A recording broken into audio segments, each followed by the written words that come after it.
Assalamualaikum warahmatullahi wabarakatuh.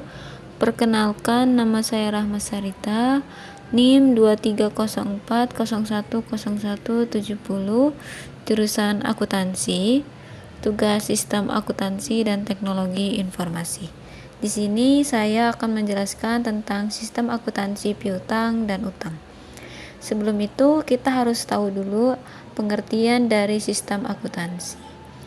Jadi, sistem akuntansi adalah kumpulan dokumen-dokumen berupa formulir, catatan, dan laporan yang berisi informasi keuangan yang digunakan manajemen untuk memudahkan dalam pengelolaan perusahaan.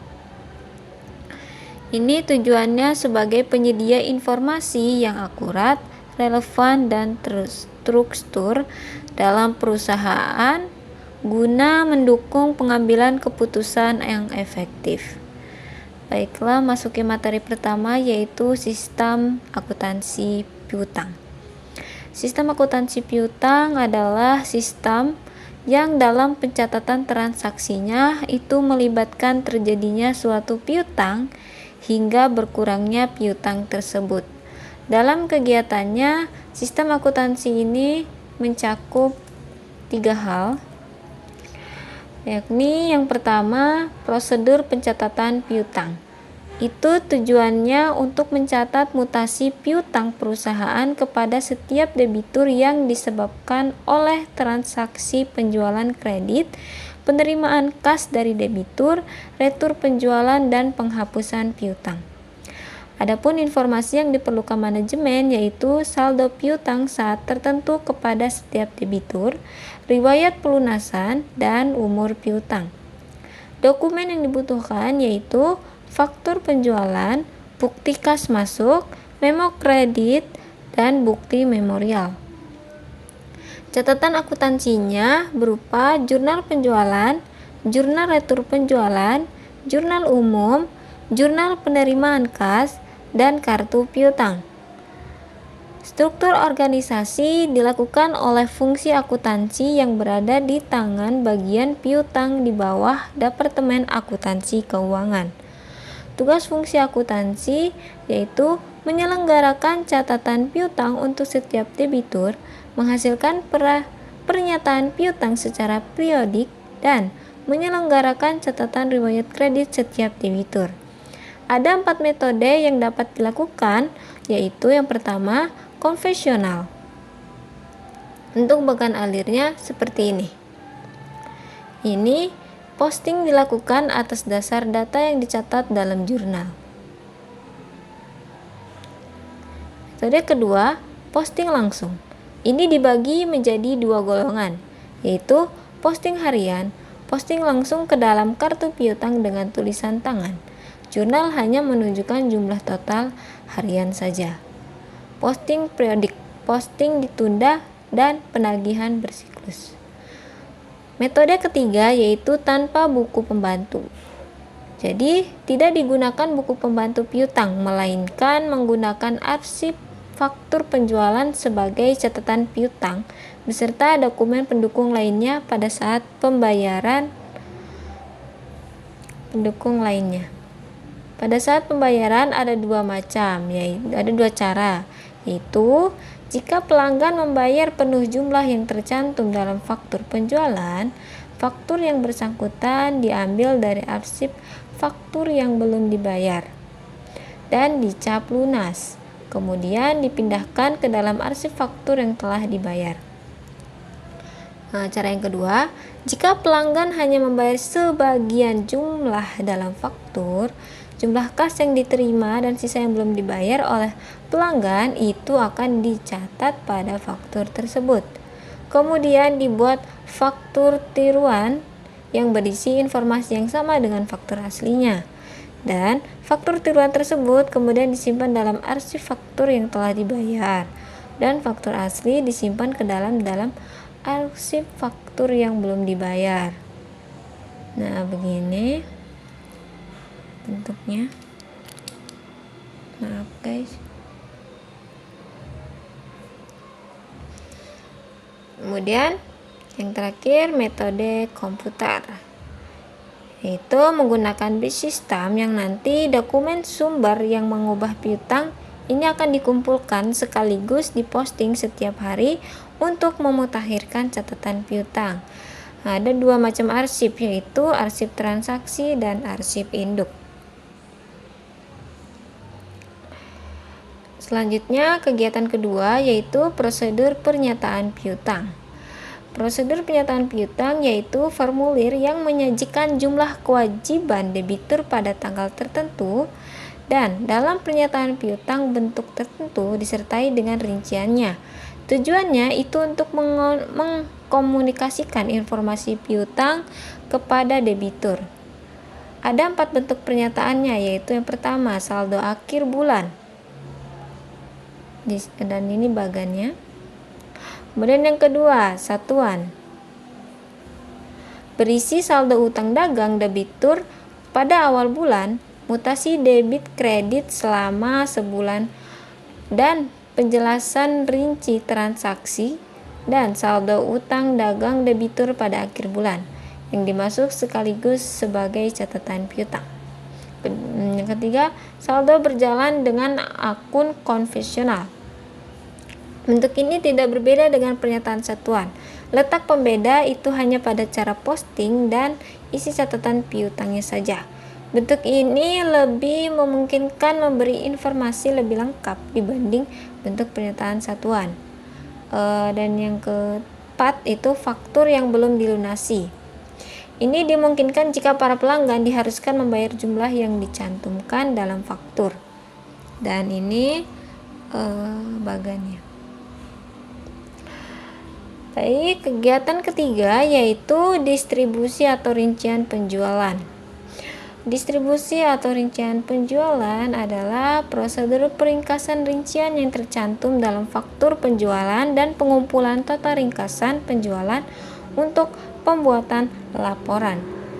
Nah, jika perusahaan menjual berbagai produk di berbagai daerah, di berbagai pelanggan, di berbagai variasi besaran pemesanan, di berbagai saluran distribusi, dan di berbagai pramuniaga, maka laporan penjualan yang dibutuhkan oleh manajer adalah hasil penjualan menurut produk, hasil penjualan menurut pelanggan, hasil penjualan menurut besarnya order, hasil penjualan menurut daerah pemasaran, hasil penjualan menurut saluran distribusi, dan hasil penjualan menurut pramuniaga. Ada 5 metode distribusinya. Yang pertama yaitu metode berkolom. Yang kedua, metode akun tunggal dan akun berkolom. Yang ketiga, metode summary strip dan metode tikel tunggal. Yang keempat, metode register. Dan yang terakhir, itu metode dengan komputer. Yang mana metode komputer ini merupakan yang paling mudah, karena hanya perlu memberikan kode atau klasifikasi informasi yang benar terhadap transaksi penjualan yang terjadi. Selanjutnya kita masuki materi kedua yaitu sistem akuntansi utang.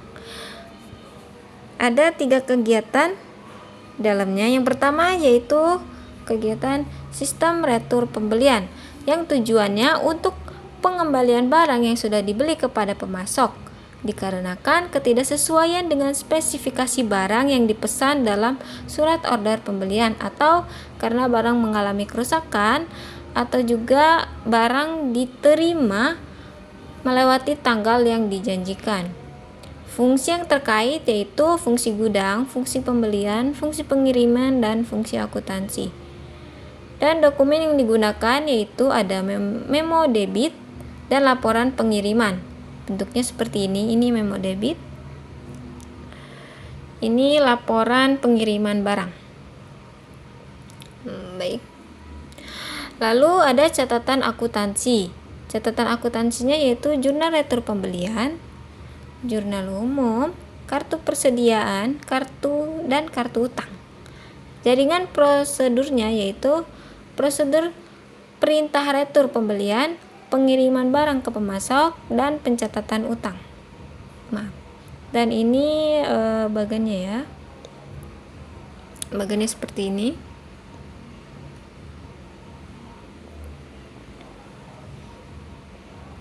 Kegiatan selanjutnya yang kedua yaitu kegiatan sistem akuntansi utang.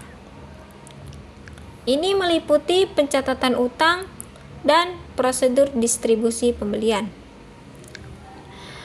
Pencatatan utang yaitu catatan utang berupa kartu yang diselenggarakan untuk tiap kreditur, memperlihatkan catatan nomor faktur dari pemasok, jumlah terutang, dan pembayaran dan saldo utang. Dokumennya yaitu faktur dari pemasok dan kwitansi tanda terima uang. Catatan yang digunakan yaitu kartu utang. Fungsinya mencatat mutasi dan saldo utang kepada tiap debitur. Kemudian catatan yang digunakannya lagi yang kedua, jurnal pembelian itu mencatat transaksi pembelian, dan yang terakhir jurnal pengeluaran kas itu mencatat transaksi pembayaran utang dan pengeluaran kas lain. Prosedurnya seperti ini.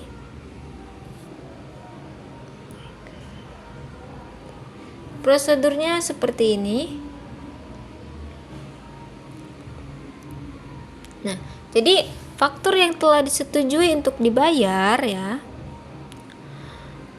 Faktur dari pemasok dicatat dalam jurnal pembelian, informasi dalam jurnal pembelian kemudian diposting ke dalam kartu utang yang diselenggarakan untuk setiap kreditur.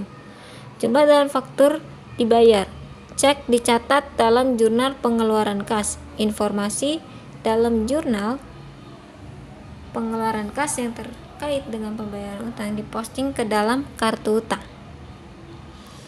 Prosedur distribusi pembelian. Nah, yang kedua, itu catatan yang digunakan register bukti kas keluar dan register cek. Prosedurnya yaitu one time voucher, prosedur dasar tunai dan dasar waktu, dan build up voucher prosedur. Kegiatan yang ketiga yaitu distribusi pembelian. Yaitu prosedur peringkasan rincian pendebitan yang timbul dari transaksi pembelian dan pembayarannya untuk penyusunan laporan dan pencatatan dalam jurnal. Pada perusahaan kecil, pendebitan itu timbul dari jurnal pengeluaran kas. Kemudian sedangkan pada perusahaan besar, pendebitan itu timbul dari register bukti kas keluar atau jurnal pembelian atau distribusi faktur yang diterima dari pemasok. Ada 5 metode distribusi. Yang pertama yaitu metode jurnal berkolom. Distribusi debit dari transaksi pembelian dapat dilakukan menggunakan jurnal pengeluaran kas, jurnal pembelian, dan register bukti kas keluar. Dan ini bagannya. Ini jurnalnya. Kemudian metode yang kedua yaitu akun berkolom. Register bukti kas keluar dan prosedur distribusi. Ini bagannya. Oke, prosedurnya ya. Metode yang ketiga yaitu akun tunggal. Seperti ini. Nah, ini bagannya. Oke. Kemudian metode yang terakhir yaitu tiket tunggal.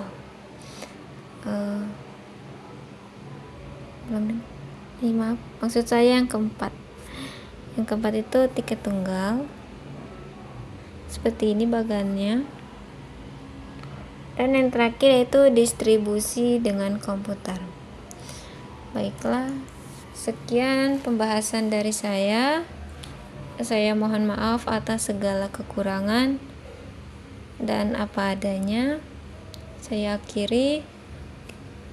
Wassalamualaikum warahmatullahi wabarakatuh. Terima kasih.